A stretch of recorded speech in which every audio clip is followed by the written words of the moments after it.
എല്ലാവർക്കും നമസ്കാരം. എൻ്റെ പേര് Mustafa, assistant professor, department of triple ME engineering college, Perinthalmanna.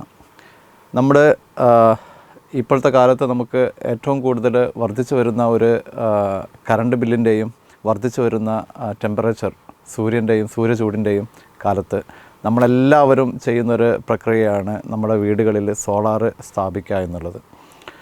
അപ്പോൾ നമ്മുടെ വീട്ടിലിരുന്നു കൊണ്ട് നമുക്ക് എത്ര സോളാർ പാനൽ വേണം, എത്ര കപ്പാസിറ്റിയുള്ള സോളാർ സിസ്റ്റമാണ് നമ്മുടെ വീട്ടിൽ വെക്കേണ്ടത് എന്നുള്ള കാര്യങ്ങളെക്കുറിച്ച് ചെറിയൊരു ഐഡിയ ഉണ്ടാക്കിയെടുക്കാൻ വേണ്ടിയിട്ടാണ് നമ്മൾ ഈ വീഡിയോ ചെയ്യുന്നത്. ഓക്കെ, അപ്പോൾ ഫസ്റ്റ് ഒരു സോളാർ സിസ്റ്റം നമ്മൾ ഡിസൈൻ ചെയ്യുമ്പോൾ ആദ്യമായിട്ട് നമ്മൾ ചെയ്യേണ്ടത്, നമുക്ക് നമ്മുടെ വീട്ടിലെ എനർജി കൺസംഷൻ, നമ്മുടെ എല്ലാ ഉപകരണങ്ങളും എത്ര നേരം നമ്മൾ ഉപയോഗിക്കുന്നു, ഒരു ദിവസം നമ്മൾ ടോട്ടൽ എനർജി എത്ര ഉപയോഗിക്കുന്നു എന്നുള്ളത് അറിയുക എന്നുള്ളതാണ്. അത് അറിഞ്ഞു കഴിഞ്ഞാൽ നമുക്കതിന് ഒരു മാസത്തേക്കുള്ള ടോട്ടൽ എനർജി കൺസംഷൻ നമുക്ക് കിട്ടും. അതാണ് നമ്മുടെ ആദ്യത്തെ പോയിൻ്റ്. ഇവിടെ ഇപ്പോൾ ചെറിയൊരു ഉദാഹരണത്തിന് വേണ്ടിയിട്ട് നമ്മൾ 450 kWh എനർജിയാണ് നമ്മൾ ഒരു എക്സാമ്പിളിന് വേണ്ടി എടുത്തിരിക്കുന്നത്. ഓക്കെ, അടുത്തത് നമ്മൾ കുറേ കാലം കഴിഞ്ഞാൽ വീണ്ടും ചില ഉപകരണങ്ങളൊക്കെ വാങ്ങാൻ സാധ്യത ഉണ്ടെങ്കിൽ ഒരു 100 kWh എക്സ്ട്രാ നമ്മൾ ഒരു ഫർദർ എക്സ്പാൻഷൻ എന്നുള്ള നിലയ്ക്ക് നമ്മൾ കൊടുത്തിട്ടുണ്ട്. അപ്പോൾ ടോട്ടൽ മന്ത്ലി യൂസേജ് നമുക്ക് ഒരു 550 kWh എക്സാമ്പിളായിട്ട് നമുക്ക് കരുതാം.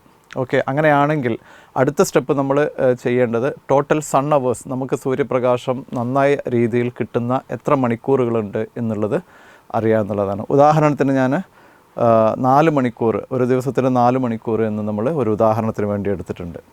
പിന്നെ നമ്മൾ ചെയ്യേണ്ടത് peak capacity of the panel, നമ്മൾ ഉപയോഗിക്കാൻ പോകുന്ന സോളാർ പാനലിൻ്റെ പീക്ക് കപ്പാസിറ്റി അല്ലെങ്കിൽ KWP എന്ന് നമ്മൾ പറയുന്ന ഒരു സാധനമുണ്ട്. അത് ഒരു ഉദാഹരണത്തിന് 3.75 എന്നാണ് നമ്മൾ എടുത്തിരിക്കുന്നത്. അങ്ങനെയാണെങ്കിൽ നമ്മൾ വീട്ടിൽ ഈ പാരാമീറ്റേഴ്സ് ഉൾക്കൊള്ളുന്ന വീടാണെങ്കിൽ നമ്മൾ ഉപയോഗിക്കേണ്ട കപ്പാസിറ്റി എന്നുള്ളത് 550/30, അതായത് ടോട്ടൽ മന്ത്ലി യൂസേജ് 30 കൊടുക്കുമ്പോൾ നമുക്ക് ഡെയിലി യൂസേജ് ആയിട്ട് കിട്ടും. അതിനെ ടോട്ടൽ സോളാർ അവേഴ്സ് 4 കൊണ്ട് നമ്മൾ ഡിവൈഡ് ചെയ്താൽ നമുക്ക് 4.5 അല്ലെങ്കിൽ 4.4, 4.6 ആ റേഞ്ചിലാണ് നമുക്ക് ഉത്തരം കിട്ടുക. അതിനെ നമ്മൾ റൗണ്ട് അപ്പ് ചെയ്യുന്ന സമയത്ത് we will get 5 kW. So ഇങ്ങനെ ഒരു പാരാമീറ്റേഴ്സുള്ള ഒരു വീട്ടിൽ നമ്മൾ എടുക്കേണ്ട ഒരു system capacity 5 kW solar system നമ്മൾ സ്ഥാപിക്കണം എന്നുള്ളതാണ്.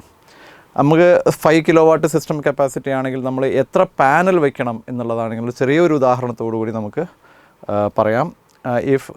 നമുക്ക് ഉള്ള അവൈലബിൾ ആയിട്ടുള്ള പാനലിൻ്റെ കപ്പാസിറ്റി, ഒരു പാനലിന് 500 വാട്ട്സാണ് കപ്പാസിറ്റി എങ്കിൽ ഡെഫിനറ്റ്ലി 5 kW ഡിവൈഡഡ് ബൈ 500, നമ്മൾ 10 പാനലുകൾ ഉപയോഗിക്കേണ്ട ഒരു രീതിയിലാണ് കാര്യങ്ങളുണ്ടാവുക.